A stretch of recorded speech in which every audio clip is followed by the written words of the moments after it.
다른 한 국가는 가장 깊은 절망 속에서 스스로를 증명해낸 리더를 탄생시켰는가? 한 남자의 인생을 통해 우리는 그 해답의 실마리를 찾아보려 합니다. 그 믿기 힘든 여정을 지금부터 따라가 보려 합니다. 그 전에 잠시 1초만 시간을 내어 좋아요와 구독 버튼을 눌러주시면 진실을 파헤치는 저희의 이야기에 아주 큰 힘이 됩니다. 제 이름은 마크 해밀턴입니다. 지난 20년간 카메라 하나에 의지해 전 세계의 분쟁 지역과 역사의 변곡점들을 기록해온 다큐멘터리 PD입니다. 에미상을 3번 받았고 제 이름 앞에는 늘 시대를 기록하는 저널리스트라는 과분한 칭호가 따라다녔습니다. 저는 언제나 진실은 현장에 있고 역사는 결국 옳은 방향으로 나아간다고 믿어왔습니다. 하지만 2025년 6월의 로스앤젤레스는 제 평생의 신념을 무참히 파괴하고 있었습니다. 트럼프 대통령의 강경한 반임인 행정명령 하나에 도시는 불길에 휩싸였습니다. 성조기를 든 시위대와 성조기를 불태우는 시위대가 서로를 향해 총구를 겨눴습니다. 한때는 이민자들의 희망이었던 코리아타운의 상점들은 약탈자들의 표적이 되어 검은 연기를 내뿜었고, 거리에는 최루탄의 매캐한 냄새와 사람들의 절규가 뒤섞여 아수라장을 이루었습니다. 제가 사랑했던 자유와 관용의 나라, 아메리카는 증오와 분열의 불길 속에서 무너져 내리고 있었습니다. 저는 이 끔찍한 비극의 한복판에 방송국의 긴급 지시를 받고 급파되었습니다. 처음에는 단순한 폭동 사태 취재라고 생각했습니다. 하지만 제 카메라 렌즈를 통해 보이는 모든 장면들은 이것이 단순한 사건이 아니라 한때 우리가 가졌던 위대한 꿈이 무너져 내리는 소리라는 것을 증명하고 있었습니다. 바로 그 순간 저는 제가 평생을 바쳐 만들어야 할 진짜 이야기는 바로 미국, 민주주의의 위기 그 자체라는 것을 깨달았습니다. 저 역시 깊은 절망에 빠져들고 있었습니다. 그러던 어느 날 리서치를 하던 제 눈에 흥미로운 기사 하나가 들어왔습니다. 세계적인 시사주간지 타임이 선정한 가장 영향력 있는 100인 명단에 한국의 새로운 대통령 이재명이라는 인물의 이름이 올라 있다는 것이었습니다. 저는 처음엔 대수롭지 않게 넘겼습니다. 아시아의 작은 나라에서 어떤 정치인이 등장하든 지금 불타는 미국의 현실과는 아무런 상관이 없는 그저 먼 나라의 이야기라고 생각했기 때문입니다. 하지만 제 다큐멘터리의 비교 대상으로 삼을 만한 사례가 없을까 고민하던 중 문득 호기심이 생겼습니다. 미국이 이렇게 스스로 무너지고 있는 동안 한국이라는 나라는 어떻게 국민의 힘으로 대통령을 탄핵하고 선거를 통해 새로운 리더를 세우며 민주주의를 이어나가고 있는 것일까? 어쩌면 그들의 이야기 속에 우리가 잃어버린 해답의 조각이 있을지도 모른다는 생각이 들었습니다. 저는 제 리서치팀에 그의 기본적인 프로필을 조사해달라고 지시했습니다. 한두 시간이면 끝날 간단한 작업이라고 생각했습니다. 몇 시간 뒤 제 책상 위에 놓인 몇 장의 보고서는 그러나 제 아니란 생각을 송두리째 뒤흔들어 놓았습니다. 보고서는 평범한 정치인의 이력서가 아니었습니다. 그것은 한 인간이 겪었다고는 믿기 힘든 참혹한 생존의 기록이었습니다. 보고서의 첫 문단은 이렇게 시작되었습니다. 이재명, 1963년 경북 안동 상골 출생, 화전민의 아들, 초등학교 졸업 후 만 12세의 나이로 성남공단에 취업, 제대로 된 보상도 없는 환경 속에서 프레스 사고를 당함, 치료를 받지 못해 성장판이 손상, 결국 왼팔이 영구적으로 휘어지는 장애를 얻게 됨. 저는 숨을 멈췄습니다. 굽은 팔 그 두 단어가 제 가슴에 무겁게 내려앉았습니다. 이것은 단순히 한 소년이 운 나쁘게 다쳤다는 기록이 아니었습니다.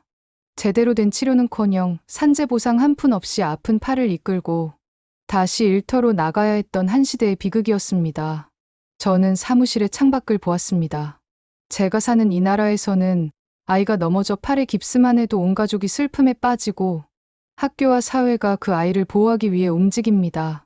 그것이 당연한 문명사회의 약속이라고 믿어왔습니다. 그런데 제가 당연하게 여겼던 그 모든 것이 한 소년에게는 존재하지 않았던 것입니다. 그것은 정치적 수사가 아니었습니다. 한 소년의 부서진 뼈와 망가진 성장판에 대한 차갑고 건조한 사실의 나열이었습니다.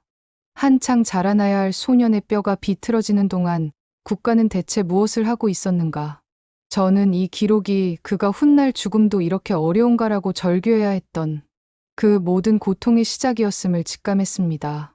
제가 한 번도 진지하게 고민해 본 적 없는 질문들이 날카롭게 제 가슴을 파고들었습니다. 저는 LA의 거리에서 봤던 총격과 방화의 폭력보다 더 잔인하고 구조적인 폭력이 수십 년 전 작은 나라의 공장 한 구석에서 한 소년의 삶을 어떻게 짓밟았는지를 목격하고 있었습니다. 그날 밤 저는 LA 폭동에 대한 모든 촬영 필름을 덮어두었습니다. 제가 진짜 찍어야 할 이야기는 불타는 거리가 아니라 그보다 더 뜨거운 지옥을 살아남은 한 남자의 심장이었습니다. 이것은 더 이상 한 정치인에 대한 간단한 프로필 다큐가 아니었습니다. 이것은 지옥의 가장 밑바닥에서 한 인간이 어떻게 살아남아 스스로 강철 같은 존재가 되었는지에 대한 가장 위대한 생존의 서사였습니다.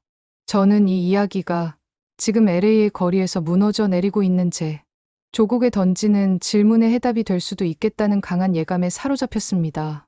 저는 처음부터 모든 것을 다시 시작해야만 했습니다. 저는 그날 이후 미국 민주주의의 위기라는 거대한 원래의 주제를 잠시 내려놓았습니다. 제 머릿속은 온통 한 소년의 굽은 팔과 그가 감당해야 했던 시대의 무게에 대한 생각으로 가득 차 있었기 때문입니다. 저는 이 믿기 힘든 기록의 시대적 배경을 알아야만 했습니다. 그래서 한국 현대사 전문가이자 베스트셀러 서울의 빛과 그림자의 저자인 마이클 김 교수의 책을 펼쳤습니다. 그의 책 첫 장은 1970년대 한국의 압축 성장이 만들어낸 화려한 빛과 그보다 더 짙었던 그림자에 대한 문장으로 시작되고 있었습니다. 1970년대의 대한민국은 한강의 기적이라는 이름 아래 폭발적인 성장을 거듭했다. 하지만 그 기적의 이면에는 이름조차 제대로 갖지 못한 수많은 소년, 소녀들의 희생이 있었다. 당시 정부는 도시 미관을 해친다는 이유로 서울의 가난한 사람들을 경기도, 성남 같은 위성도시로 강제로 이주시켰다. 그곳은 전기나 수도 같은 기본적인 기반 시설조차 없는 거대한 무허가 판자촌이었다. 국가는 도시의 가난을 한 곳에 쓸어 담았지만 그 안의 삶은 철저히 방치했다. 결국 1971년 최소한의 생존권을 요구하는 주민 10만여 명이 봉기한 광주대단지 사건이 터져나왔다. 그것은 국가에 의해 버려진 이들의 처절한 절규였고 국가는 그 절규를 힘으로 짓눌렀다. 책의 문장들은 이재명이라는 소년이 마주했던 현실을 더욱 입체적으로 보여주었습니다. 그가 가족과 함께 이주한 성남은 단순한 가난한 동네가 아니라 국가에 의해 계획적으로 소외되고 분노가 들끓던 도시였습니다. 그곳의 단칸방에서 그의 가족들은 복닥거리며 살았다고 합니다. 저는 그가 정식 취업이 불가능한 나이 탓에 여러 가명을 쓰며 공장을 전전해야 했다는 기록을 읽었습니다. 첫 직장이었던 이름 없는 목걸이 공장에서는 납땜 과정에서 발생하는 유독가스와 염산의 무방비로 노출되었습니다. 이후 옮긴 동마고무라는 공장에서는 쉴 새 없이 돌아가는 연마기 앞에서 검은 고무 분진을 삼켜야 했습니다. 귀가하면 얼굴과 코 속, 심지어 가래까지 새까맣게 변할 정도였다는 대목에서는 유독 물질이 어린 소년의 몸에 차곡차곡 쌓여가는 모습이 그려져 저도 모르게 인상을 찌푸렸습니다. 후각의 55%를 잃게 된 것도 바로 이 시절의 일이었습니다. 그리고 마침내 마주한 그의 산업재해 기록들. 그것은 한두 번의 불운이 아니었습니다.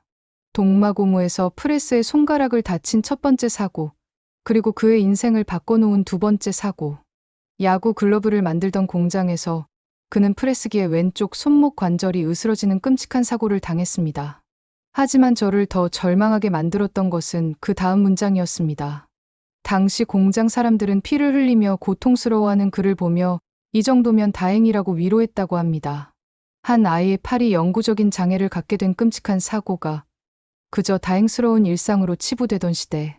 저는 그 문장에서 생명과 안전이라는 가치가 얼마나 쉽게 짓밟힐 수 있는지, 그리고 그 절망적인 환경이 어떻게 사람들의 마음마저 무감각하게 만드는지를 보았습니다.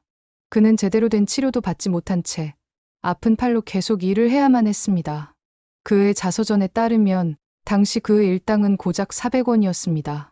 법적으로 산재 기간 동안 임금의 70%를 지급해야 한다는 규정이 있었지만 15살 소년은 그 사실을 알지 못했고 공장은 당연하다는 듯이 침묵했습니다. 아무런 보상도 사과도 위로도 없었습니다. 그저 묵묵히 고통을 감내하며 다시 기계 앞으로 돌아가야만 했습니다. 제가 사는 미국이었다면 천문학적인 소송이 벌어졌을 상상조차 할 수 없는 일이었습니다.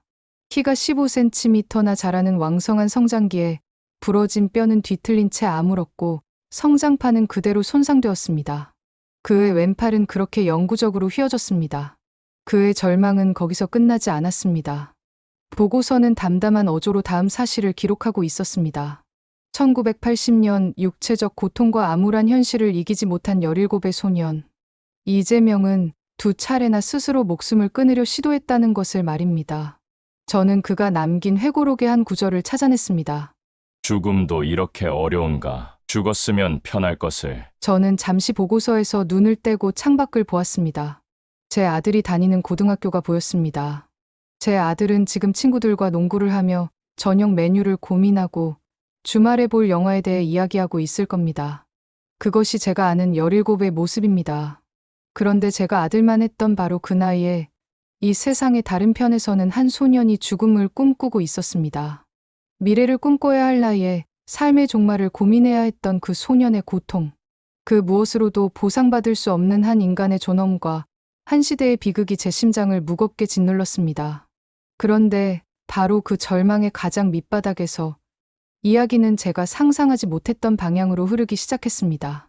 두 번의 실패 끝에 그는 죽음이 아닌 다른 길을 선택하기로 결심합니다. 바로 공부였습니다. 그는 교복을 입고 등교하는 여학생들을 보며 지긋지긋한 공장 생활에서 벗어날 유일한 희망이 배움에 있다고 믿었습니다. 저는 그가 검정고시를 준비하던 시절의 일화를 읽으며 또 한 번 충격에 빠졌습니다.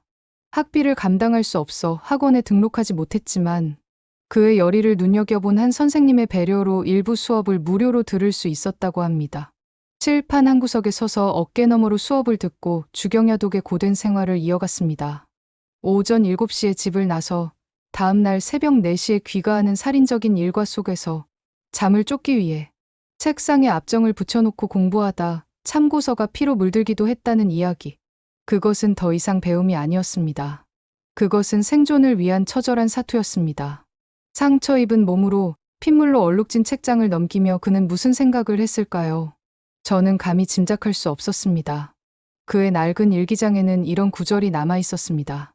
나 자신도 나의 두뇌를 조금은 믿는다. 그래서 그런지 대학을 가려면 좋은 대학에 가야 한다는 가치관이 나의 가슴의 한구석에 자리 잡고 있다. 하지만 이것은 허황된 꿈일지도 모른다. 절망 속에서도 그는 스스로의 가능성을 믿었고 마침내 1982년 그는 그 모든 시련을 이겨냈습니다. 저는 당연히 그의 우수한 성적으로 당시 한국 최고의 대학인 서울대학교에 진학했을 것이라 생각했습니다. 하지만 그는 중앙대학교 법학과를 선택했습니다. 보고서에는 그 이유가 명확히 적혀 있었습니다. 그의 실력이 부족해서가 아니었습니다. 오직 중앙대학교만이 전액 장학금과 더불어 그의 가난한 가족들이 생계를 이어갈 수 있는 막대한 생활비까지 약속했기 때문이었습니다. 그는 자신의 더 높은 명예보다 가족의 생존을 선택한 것입니다. 그에게 주어진 이 장학금과 생활비는 그가 훗날 기본소득이라는 정책을 구상하게 된 원체험이었을지도 모릅니다. 평생 입어보지 못했던 교복을 사입고 어머니와 함께 대학 입학식에 참석했다는 마지막 문장을 읽는 순간 저는 저도 모르게 눈시울이 뜨거워지는 것을 느꼈습니다. 그것은 단순한 입학식이 아니었을 겁니다. 그것은 짓밟혔던 소년 시절과의 작별이자 자신의 힘으로 쟁취해낸 새로운 삶의 시작을 알리는 위대한 대관식이었을 겁니다. 한 소년이 자신을 억압했던 세상의 모든 상징을 딛고 마침내 자신의 존엄을 스스로 되찾는 순간이었습니다. 지옥의 가장 밑바닥에서 그는 죽음 대신 책을 선택했습니다. 그는 국가가 외면한 자신의 삶을 국가가 만들어 놓은 또 다른 시스템, 즉 법을 통해 구원하려 했던 것일지도 모릅니다. 저는 이 지점에서 지금 LA의 거리에서 시스템에 대한 불신으로 절망하는 수많은 젊은이들의 얼굴을 떠올렸습니다. 그들의 손에는 책 대신 화염병이 들려 있고 그들의 얼굴에는 희망 대신 분노가 가득합니다. 트럼프 시대의 미국에서 과연 그들에게도 이런 기회의 문이 열려 있을까요? 국가가, 시스템이 그들의 손을 잡아줄 것이라는 믿음을 그들은 과연 가질 수 있을까요? 저는 그때 알지 못했습니다. 법이라는 새로운 무기를 손에 쥔 그 소년이 앞으로 자신을 짓밟았던 세상과 어떤 전쟁을 시작하게 될지를 말입니다. 법이라는 새로운 무기를 손에 쥔 소년. 그는 과연 자신을 짓밟았던 세상과 어떤 전쟁을 시작했을까요? 저는 그가 걸어온 길을 추적하며 그 답을 찾아 나섰습니다. 저는 그가 판검사라는 엘리트 코스를 밟아 자신을 억압했던 시스템의 심장부로 들어갔을 것이라 막연히 예상했습니다. 혹은 자신의 가난했던 과거를 보상받기 위해 돈과 권력을 좇는 세속적인 법조인이 되었을지도 모른다고 생각했습니다. 제가 미국에서 봐온 대부분의 성공 신화는 이 두 가지 길에서 크게 벗어나지 않았기 때문입니다. 하지만 그는 제 예상을 다시 한번 깨뜨렸습니다. 1986년 사법시험에 합격한 그는 판검사 임용이라는 보장된 길을 거부했습니다. 당시 인권 변호사로 활동하던 노무현이라는 인물의 강연을 듣고 자신의 길을 결정했다는 기록을 발견했습니다. 판검사는 되지 않겠다. 변호사가 되어 억울한 사람들을 돕겠다. 저는 이 대목에서 그가 소년 시절 겪었던 보상 없는 산재의 기억을 떠올렸습니다. 법을 몰라 아무런 도움도 받지 못했던 그 소년이 이제 법을 무기로 자신과 같은 사람들을 지키는 길을 선택한 것입니다. 저는 그가 처음 변호사 사무실을 연 곳이 그에게 지옥과도 같았던 도시 성남이었다는 사실에 주목했습니다. 그는 과거의 상처를 외면하지 않고 오히려 그 상처의 근원과 정면으로 맞서 싸우는 방식을 택했습니다. 그는 수많은 노동자, 철거민들의 변론을 맡으며 싸움닭이라는 별명을 얻었다고 합니다. 특히 분당 파크뷰 아파트 특혜 분양 의혹을 파헤칠 때는 거대한 기득권의 압력에 맞서 한치도 물러서지 않았습니다. 이 과정에서 취재를 돕던 방송사 PD가 검사를 사칭하는 사건에 연루되어 훗날 그의 발목을 잡는 검사 사칭이라는 주홍글씨를 얻게 되기도 했습니다. 하지만 그는 멈추지 않았습니다. 그의 인생을 바꾼 결정적인 사건은 2004년에 일어났습니다. 당시 그는 성남시의 종합병원 두 곳이 문을 닫자 시립의료원 설립운동을 이끌고 있었습니다. 그는 시민 2만여 명의 서명을 받아 병원 설립을 요구하는 조례안을 시의회에 제출했습니다. 하지만 당시 시의회는 시민들의 그 절박한 염원이 담긴 조례안을 단 47초 만에 날치기로 부결시켜버렸습니다. 47초. 시민들의 수년간의 노력이 기득권 정치인들의 손에 의해 단 1분도 되지 않는 시간 만에 휴지 조각이 되어버린 것입니다. 저는 이 사건의 기록을 읽으며 그가 느꼈을 분노와 무력감을 짐작할 수 있었습니다. 시스템의 규칙 안에서 싸우는 것만으로는 부족하다. 규칙 자체를 만드는 사람이 되어야 한다. 이 사건은 그를 정치의 길로 이끈 결정적인 계기였습니다. 두 번의 낙선 끝에 2010년 그는 마침내 성남시장에 당선되었습니다. 그리고 시장이 된 그가 가장 먼저 한 일은 대한민국 지방자치 역사상 유례가 없는 모라토리엄, 즉 지불유예 선언이었습니다. 전임 시장이 남긴 5,200억 원의 빚을 갚을 수 없다고 공표한 것입니다. 저는 당시 이 사건을 분석했던 저희 방송국의 보수 성향 경제 패널 폴 에스터의 칼럼을 찾아보았습니다. 그는 이재명의 모라토리엄 선언을 임기 영합을 위한 무책임한 정치 쇼이자 도시를 파산으로 이끌 위험한 도박이라고 신랄하게 비판하고 있었습니다. 저 역시 처음에는 폴의 분석에 동의했습니다. 하지만 이어진 기록들은 저의 예상을 완전히 뒤엎었습니다. 그는 모라토리엄 선언을 통해 시의 재정 상태를 투명하게 공개하고 시민들의 허리띠를 졸라매는 대신 불필요한 예산을 줄이고 탈세를 막아 재원을 마련했습니다. 그는 호화 논란이 있던 시장실을 시민들을 위한 북카페로 개방하고 자신은 더 작은 공간으로 집무실을 옮겼으며 뇌물 시도를 원천 차단하기 위해 시장실에 CCTV를 설치하는 파격적인 행보까지 보였습니다. 그리고 놀랍게도 3년 반 만에 그 많던 빚을 청산하고 성남시를 채무 제로 도시로 만들었습니다. 더욱 저를 충격에 빠뜨린 것은 그 다음 행보였습니다. 빚을 다 갚은 그는 그 아낀 예산으로 아무도 상상하지 못했던 정책들을 밀어붙이기 시작했습니다. 청년배당, 무상교복, 공공산후조리 지원. 이른바 3대 무상복지 정책이었습니다. 당시 중앙정부는 이 정책들을 악마의 속삭임과도 같은 포퓰리즘이라며 맹비난했고 재정 페널티까지 부과하며 압박했습니다. 하지만 그는 물러서지 않았습니다. 저는 무상교복이라는 정책의 이면에 담긴 그의 진심을 이해할 수 있었습니다. 그것은 공장에서 일하던 시절 교복 입은 학생들을 부러워하며 남몰래 눈물 흘려야 했던 한 소년의 상처에 대한 뒤늦은 치유였습니다. 청년배당은 최소한의 기회조차 갖지 못하고 공장으로 내몰렸던 자신의 과거를 다음 세대에게는 물려주지 않겠다는 절박한 약속이었습니다.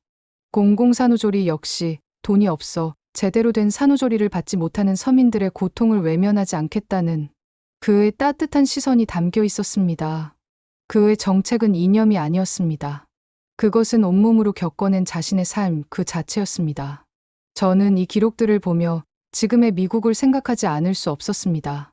이곳 워싱턴에서는 복지와 재정 건전성이 마치 물과 기름처럼 공화당과 민주당이 절대 타협할 수 없는 이념적 구호가 되어버렸습니다. 트럼프 대통령은 복지 축소를 외치며 지지층을 결집하고 그들은 말싸움을 하는 동안 LA의 거리는 불타고 있습니다. 그런데 태평양 건너의 한 아웃사이더 시장은 이념이 아니라 실용으로, 선언이 아니라 결과로 그 두 마리 토끼를 모두 잡아내고 있었습니다. 그는 복지를 통해 시민의 삶을 바꾸면서도 동시에 도시의 빚을 갚아냈습니다. 이것이 어떻게 가능한 일일까요? 저는 그 행정 방식이 지금 미국의 정치인들이 잃어버린 가장 중요한 가치, 즉 국민의 삶의 문제를 해결하는 능력을 보여주고 있다고 생각했습니다. 성남이라는 작은 도시를 뒤흔든 그는 이제 대한민국 인구의 4분의 1이 사는 거대 조직 경기도의 수장이 되었습니다. 그는 도지사가 되자마자 수십 년간 해결하지 못했던 계곡의 불법 시설들을 모두 철거하며 다시 한번 강력한 추진력을 보여주었습니다. 경기도 25개 시군, 187개 하천에 자리 잡은 1,400여 곳의 불법 시설물. 그는 상인들과의 끊임없는 대화와 설득, 그리고 생계대책 지원을 통해 대부분의 잦은 철거를 유도했지만 마지막까지 버티는 이들에게는 강제 집행이라는 칼날을 휘두르는 것을 주저하지 않았습니다. 합법과 불법이라는 그의 명확한 기준 앞에서는 어떤 타협도 없어 보였습니다.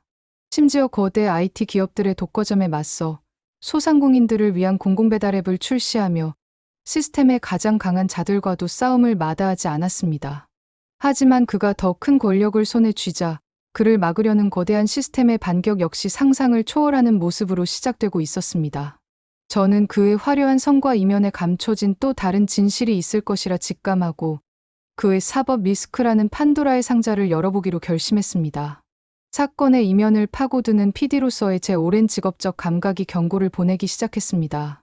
한 정치인을 둘러싸고 이렇게 많은 의혹이 꼬리표처럼 따라다니는 경우는 흔치 않았기 때문입니다.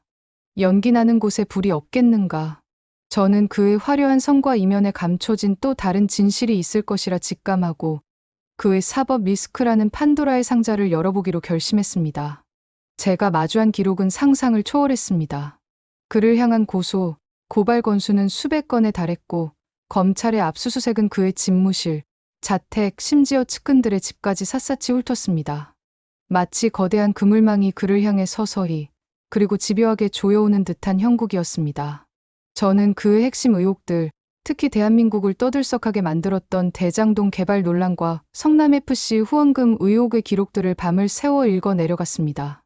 대장동 사건은 공공개발의 이익을 민간업자가 독식하도록 설계했다는 매우 복잡하고 거대한 배임 의혹이었습니다.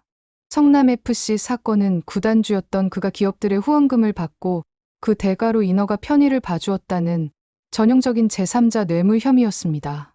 너무나도 복잡하게 얽힌 사실관계와 법리 다툼 속에서 미국 기자인 저로서는 진실이 무엇인지 판단하기가 어려웠습니다. 저는 이 혼란의 실체를 파악하기 위해 다시 보수 성향의 경제 분석가 폴 에스터의 칼럼을 찾아 읽었습니다. 그는 이 모든 의혹의 본질이 이재명이라는 인물이 자신의 복지 정책을 추진하기 위해 기업들과 부정한 거래를 한 필연적인 결과라고 단정하고 있었습니다. 그의 주장은 명료했습니다. 세상에 공짜 점심은 없다. 성남 시민들이 누렸던 파격적인 복지는 결국 개발업자와의 유착, 기업에 대한 특혜라는 검은 거래 위에서 이루어진 신기루에 불과했다. 그의 글은 논리적이었고 제가 이해하는 미국의 정치 스캔들과 그 흐름이 정확히 일치했습니다. 이야기는 여기서 끝나야 마땅했습니다. 하지만 하버드 대학의 정치학자 사만다 리드 교수의 분석은 정반대였습니다. 저는 그녀와의 화상 인터뷰를 통해 새로운 관점을 얻을 수 있었습니다. 그녀는 한국 정치의 특수성을 지적했습니다. 마크 한국 정치사에서 검찰은 종종 가장 강력한 정치적 무기였습니다. 기존 질서, 즉 기득권에 도전하는 아웃사이더가 나타날 때마다 검찰의 칼날은 어김없이 그를 향했죠. 이재명 대표를 둘러싼 수많은 의혹들이 사실인지 아닌지를 떠나 그를 향한 수사의 규모와 강도는 그가 얼마나 기존 시스템의 위협적인 존재인지를 역설적으로 보여주는 증거일 수 있습니다. 부패한 정치인과 탄압받는 투사. 두 개의 전혀 다른 서사가 한 사람을 둘러싸고 팽팽하게 맞서고 있었습니다. 저는 이 끝없는 공방을 보며 지금 미국에서 벌어지고 있는 사법의 정치화 논쟁을 떠올리지 않을 수 없었습니다. 트럼프 대통령을 지지하는 쪽은 그에 대한 모든 수사가 딥스테이트의 마녀 사냥이라고 주장하고 반대하는 쪽은 법 앞에 평등을 외칩니다. 진실과 거짓의 경계가 무너지고 법원이 이념 전쟁의 최전선이 되어버린 미국의 모습. 저는 한국의 이 정치인에게서 바로 그 모습을 혹은 그보다 더 지독한 싸움을 보고 있었습니다. 시스템에 대한 불신이 팽배해지고 법의 이름으로 행해지는 일들이 더 이상 국민에게 신뢰를 주지 못하는 현실. 그것은 LA의 불타는 거리만큼이나 미국 민주주의의 근간을 위협하는 위험한 신호였습니다. 상식적으로 이런 융단 폭격 같은 수사와 재판 속에서 살아남을 수 있는 정치인은 없습니다. 저의 취재 경험상 미국이었다면 그는 이미 수십 번은 몰락했을 겁니다. 그의 정치 인생은 그대로 끝나는 것이 당연해 보였습니다. 저 역시 그가 결국 이 사법 리스크의 벽을 넘지 못하고 쓰러져 갈 것이라고 예상했습니다. 하지만 결과는 또다시 제 예상을 벗어났습니다. 그를 향한 검찰의 칼날이 날카로워질수록 그를 지키려는 지지자들의 목소리는 더욱 커져만 갔습니다. 그의 지지자들은 이 모든 것을 이재명 죽이기를 위한 기득권의 정치 탄압으로 규정했습니다. 저는 한국의 방송사들이 송출하는 영상을 밤새도록 지켜보았습니다. 검찰청사 앞을 가득 메운 수만 개의 촛불, 아이의 손을 잡고 나온 젊은 부부, 눈물을 훔치는 노인, 그리고 분노를 외치는 청년들. 그들은 한 목소리로 이재명의 이름을 연호하고 있었습니다. 저는 그들의 모습을 담은 영상을 보며 기시감을 느꼈습니다. 트럼프의 지지자들이 워싱턴에서 보였던 그 맹목적인 열정과 분노. 하지만 그 결은 미묘하게 달랐습니다. 트럼프의 지지자들이 위대했던 과거를 되찾아주겠다는 한 억만장자의 카리스마에 열광했다면 이재명의 지지자들은 우리와 같은 지옥을 경험한 한 남자의 상처에 공감하고 있었습니다. 그들에게 이재명은 숭배의 대상이 아니었습니다. 그들은 우리와 같은 흙수저 출신이 우리를 대신해 싸우다 억울하게 당하고 있다는 깊은 동질감과 연민을 느끼고 있는 것처럼 보였습니다. 그것은 지도자를 향한 맹목적인 충성이 아니라 마치 자신의 일처럼 아파하고 분노하는 처절한 연대감에 가까웠습니다. 역설적이게도 검찰의 수사는 그에게 부패한 정치인이라는 낙인을 찍는 동시에 거대한 악에 맞서 싸우는 순교자라는 신화를 만들어주고 있었습니다. 그는 이 모든 공격을 정면으로 맞받아치며 자신의 결백을 주장했고 지지자들은 그의 투쟁에 열광했습니다. 저는 한 개인을 향한 국가 시스템의 공격이 오히려 그를 어떻게 더 강력한 상징으로 만드는지를 똑똑히 목격하고 있었습니다. 그리고 마침내 그는 그 모든 의혹의 한복판에서 더불어민주당의 당대표가 되고 대한민국의 대통령으로 선출되었습니다. 그는 검찰의 칼날 위에서 쓰러지지 않고 오히려 그 칼날을 딛고 더 높은 곳으로 날아오른 것입니다. 저는 이 믿을 수 없는 정치적 부활을 보며 전율을 느꼈습니다. 이것은 단순히 한 정치인의 승리가 아니었습니다.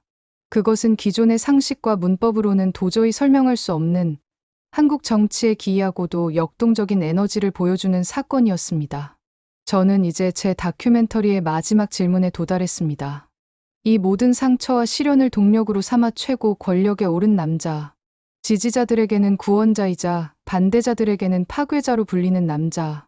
그는 과연 자신의 나라와 그리고 이 혼란스러운 세계를 어디로 이끌 것인가? 제 편집실의 모니터는 2개입니다. 왼쪽 모니터에는 LA의 불타는 거리가, 오른쪽 모니터에는 한 남자의 처절했던 삶의 기록들이 쉴 새 없이 흘러가고 있었습니다. 저는 몇 날 며칠을 이 2개의 전혀 다른 풍경을 번갈아 보며 제 다큐멘터리의 마지막 조각을 맞추고 있었습니다. 한쪽은 세계 최강대국이라는 나라가 스스로의 증오에 무너져 내리는 모습이었고, 다른 한쪽은 가장 낮은 곳에서 태어난 한 인간이 시련을 딛고 정상에 오르는 모습이었습니다. 저는 마침내 깨달았습니다. 그가 휘두르는 칼날 같은 추진력과 때로는 상대를 질식시킬 듯한 그 집요함의 근원이 어디에 있었는지를 말입니다. 그것은 이념이나 철학이 아니었습니다. 그것은 고통이었습니다. 굶주림의 고통, 차별의 고통, 억울함의 고통. 그는 자신의 온몸에 새겨진 그 고통의 감각으로 세상을 보고 정책을 만들고 싸워왔던 것입니다. 약자의 고통에 공감하는 능력. 그것이 바로 지금 트럼프 시대의 미국이 가장 절실하게 잃어버린 가치였습니다. 그는 또한 제게 리더십의 본질을 가르쳐 주었습니다. 저는 워싱턴의 정치인들이 보수와 진보라는 깃발 아래 서로를 공격하는 동안 단 하나의 문제도 해결하지 못하는 것을 너무나 많이 봐왔습니다. 하지만 그는 이념이 밥 먹여주냐고 물으며 오직 결과로 자신의 가치를 증명했습니다. 도시의 빚을 갚고 시민의 눈물을 닦아주는 것. 그것이 정치의 본질이라는 것을 그는 온몸으로 보여주고 있었습니다. 그리고 마지막으로 그의 삶은 제게 희망에 대해 다시 생각하게 만들었습니다. 죽음의 문턱까지 갔던 소년이 한 나라의 최고 지도자가 될 수 있다는 그의 이야기는 지금 LA의 거리에서 절망하는 젊은이들에게는 비현실적인 동화처럼 들릴지도 모릅니다. 하지만 그것은 동화가 아니었습니다. 그것은 가장 깊은 절망 속에서도 인간은 다시 일어설 수 있고 시스템은 기회를 제공할 수 있으며 결국에는 역사가 한 걸음 앞으로 나아간다는 것을 보여주는 가장 강력한 증거였습니다. 그래서 저는 제 다큐멘터리의 마지막을 이렇게 끝맺으려 합니다. 사랑하는 나의 조국, 아메리카요. 우리가 잃어버린 것은 경제력도 군사력도 아닙니다. 우리는 바로 옆에서 신음하는 이웃의 고통에 공감하는 마음을 잃어버렸고 이념의 장벽을 넘어 함께 문제를 해결하려는 의지를 잃어버렸습니다. 우리는 한국의 한 리더에게서 가장 위대한 리더십은 가장 깊은 상처에서 시작될 수 있다는 것을 보았습니다. 그의 삶은 우리에게 묻고 있습니다. 당신들의 민주주의는, 당신들의 시스템은 과연 지옥의 가장 밑바닥에 있는 이들에게도 다시 일어설 기회를 주고 있는가? 제 다큐멘터리가 세상을 바꿀 수 있다고 믿을 만큼 저는 순진하지 않습니다.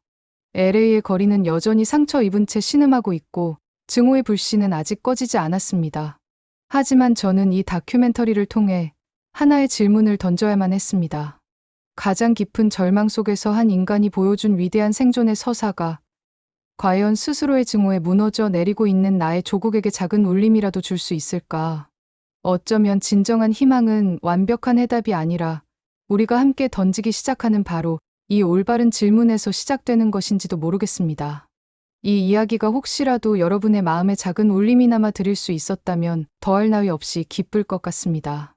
어쩌면 지금 이 순간에도 세계 곳곳에서는 우리가 미처 알지 못하는 대한민국의 또 다른 위대하고도 감동적인 이야기가 새롭게 쓰이고 있을지도 모릅니다. 그 놀라운 이야기들에 항상 귀 기울여 주시고 변함없는 관심과 뜨거운 응원을 보내주신다면 정말 감사하겠습니다. 여러분의 소중한 구독과 좋아요, 그리고 따뜻한 격려의 댓글은 저에게 앞으로 더 좋은 이야기를 전해드릴 수 있는 큰 힘과 용기가 됩니다. 다음번에는 더욱 흥미롭고 가슴 뭉클한 이야기로 다시 찾아뵐 것을 약속드립니다.